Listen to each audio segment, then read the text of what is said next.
विश्व की सबसे बड़ी पार्टी होने का दावा करने वाली भाजपा का नया अध्यक्ष कौन होगा? सियासी गलियारों में यह सवाल गहराता जा रहा है। पार्टी के अध्यक्ष के लिए अब तक कई नाम सामने आए, मगर किसी एक पर अंतिम मुहर लगना बाकी है। राष्ट्रीय स्वयंसेवक संघ के बेंगलुरु में हुए 3 दिवसीय अधिवेशन के बाद ये माना जा रहा है कि नए अध्यक्ष की तलाश अब आखिरी पड़ाव पर है। बताया जा रहा है कि संघ की इस अहम बैठक में उस नाम को हरी झंडी मिल गई है जिसकी औपचारिक घोषणा होनी बाकी है। 18 से 20 अप्रैल को बीजेपी की नेशनल एग्जीक्यूटिव काउंसिल की बैठक बेंगलुरु में होगी। ऐसे में यह तय है कि इससे पहले ही बीजेपी को नया अध्यक्ष मिलेगा। अब सवाल ये कि क्या ये नाम राजस्थान से होगा? इस सवाल का जवाब तलाशेंगे उससे पहले ये जानते हैं कि आखिर बीजेपी के नए अध्यक्ष का चुनाव कैसे होता है और क्यों नया अध्यक्ष चुनने में पार्टी को देरी हो रही है। भारतीय जनता पार्टी के संविधान और नियम की धारा 19 में अध्यक्ष के चुनाव के प्रावधान तय किए गए हैं, जिनके तहत नए चेहरे का चुनाव होता है, जहां राष्ट्रीय परिषद और प्रदेश परिषदों के सदस्यों का इलेक्टोरल कॉलेज बनता है और यही इलेक्टोरल कॉलेज राष्ट्रीय अध्यक्ष का चुनाव करता है। ये इलेक्टोरल कॉलेज यानी निर्वाचक मंडल पार्टी के विभिन्न स्तरों के प्रतिनिधियों से मिलकर बनता है। दरअसल सबसे पहले बूथ, मंडल और जिला स्तर पर चुनाव होते हैं जो राज्य स्तर तक पहुंचते हैं। इस दौरान उम्मीदवार नामांकन दाखिल करते हैं और आमतौर पर एक सहमति से चुना गया उम्मीदवार ही नामांकन भरता है, जिससे बाद में निर्विरोध चुन लिया जाता है। हालांकि बीजेपी की सालों पुरानी यही परंपरा रही है कि आम सहमति से एक उम्मीदवार चुना जाता है। ऐसे में वास्तविक चुनाव की कभी नौबत नहीं आती। वहीं कार्यकर्ताओं की नींव से चलने वाली पार्टी में कम से कम 15 साल तक पार्टी का प्राथमिक सदस्य रहने वाला कोई भी नामांकन कर सकता है। इसके अलावा इलेक्टोरल कॉलेज के कम से कम 20 सदस्य जिनके नाम के प्रस्तावक आए हों वो अध्यक्ष का दावेदार हो सकता है। हालांकि ये प्रस्ताव कम से कम 5 ऐसे राज्यों से आने चाहिए जहां राष्ट्रीय परिषद के चुनाव हो चुके हों। अब बात अध्यक्ष के चयन में हो रही देरी की, तो बीजेपी और आरएसएस पिछले कई महीनों से नया राष्ट्रीय अध्यक्ष चुनने के लिए माथापच्ची कर रहे हैं।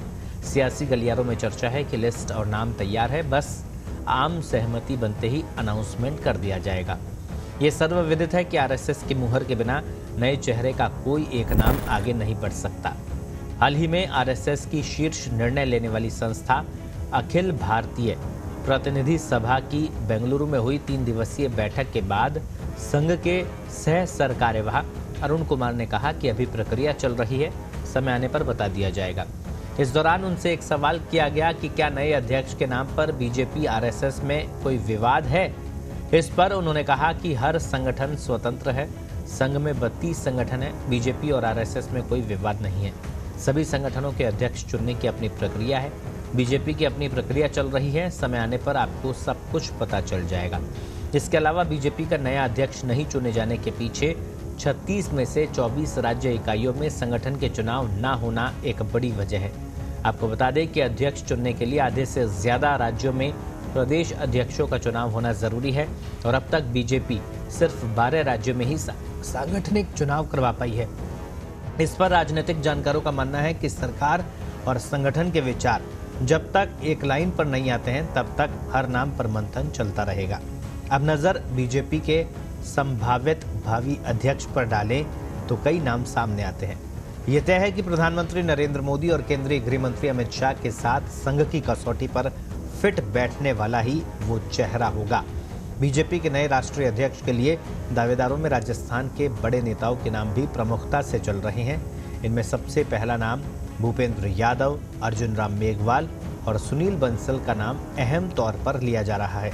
हालांकि दक्षिण भारत से भी बीजेपी के नए राष्ट्रीय मुखिया के आने की अटकलें लगाई जा रही है।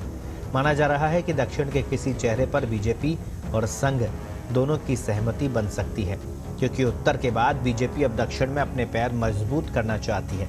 लेकिन उत्तरी भारत से अध्यक्ष बनाया जाता है तो सबसे मजबूत दावेदार भूपेंद्र यादव को माना जा रहा है। यादव वर्तमान में मोदी मंत्रिमंडल में मंत्री हैं। 2010 से वो पार्टी के महत्वपूर्ण पदों पर हैं। 2010 में उन्हें पार्टी का राष्ट्रीय सचिव बनाया गया था। भूपेंद्र यादव प्रधानमंत्री नरेंद्र मोदी और केंद्रीय गृह मंत्री अमित शाह के भी करीबी माने जाते हैं। कई राज्यों के चुनाव में उनकी अच्छी परफॉर्मेंस रही है। यादव ओबीसी समाज से आते हैं और जातीय समीकरण से भी वो फिट बैठते हैं। राजस्थान के अलवर से वो सांसद हैं। राजनीतिक विश्लेषकों का मानना है कि भजनलाल शर्मा के मुख्यमंत्री बनने के बाद से वसुंधरा राजे के नाराज होने की चर्चाएं थी। हालांकि हाल के दिनों में केंद्रीय संगठन के साथ उनका तालमेल अब पहले से बेहतर हो गया है। ऐसे में उन्हें भी अध्यक्ष पद की दौड़ में माना जा रहा है। इसके अलावा चर्चा है कि केंद्रीय कानून मंत्री अर्जुन राम मेघवाल को भी राष्ट्रीय अध्यक्ष बनाया जा सकता है। इसके अलावा 2024 के लोकसभा चुनाव में भी आरक्षण में बदलाव की चर्चाओं के चलते 2019 की तुलना में करीब 63 सीटों का नुकसान हुआ था। इस वजह से संघ इस बार दलित राष्ट्रीय अध्यक्ष पर दाव खेल सकता है। तो आपकी नज़र में भी कोई ऐसा नाम हो, आपको लगता है कि ये भाजपा का राष्ट्रीय अध्यक्ष बनाया जा सकता है, तो कमेंट करके ज़रूर बताइए। वीडियो आपको कैसा लगा ये भी कमेंट करिए।